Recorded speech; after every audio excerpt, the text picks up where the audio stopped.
যখন আমরা রিহালের মধ্যে কোরআন রাখি, রিহালের মর্যাদা বেড়ে যায়। আমরা যে কাপড়ের মধ্যে কোরআন রাখি সেই কাপড়ের মর্যাদা বেড়ে যায়।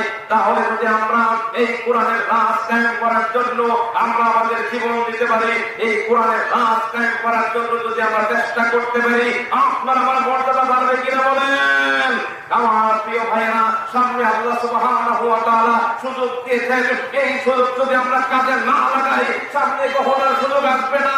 আল্লাহ সুবহানাহু ওয়া তাআলা সুযোগ দিয়েছেন, সামনে আমরা যুদ্ধের মাধ্যমে আল্লাহর কোরআনকে যদি আমরা সংশোধন নিতে পারি, সারা বাংলাদেশে যদি কোরআনের রাজ কায়েম হয়ে যায়, তাহলে দুনিয়াতে শান্তি, আখিরাতে মুক্তি, বাংলাদেশ হবে শান্তির দেশ বলে ঠিক না বেঠিক?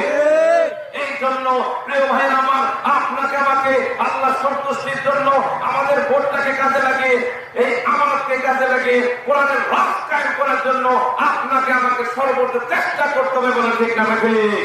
এই জন্য কোন বাতিল শক্তিকে ভয় পাওয়া যাবে না।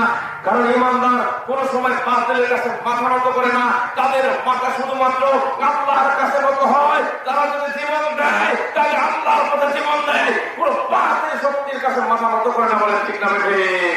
প্রিয় ভাই আমার, যা আলোচনা করেছি, আল্লাহ সুবহানাহু ওয়া তাআলা সামনে যে সুযোগ দিয়েছেন, এই সুযোগকে কাজে লাগানোর জন্য আপনাকে আমাকে ঐক্যবদ্ধভাবে, বিশেষ করে আজকের প্রধানমন্ত্রী যিনি আছেন সব যোগ্য জাহাঙ্গীর আলম ভাই,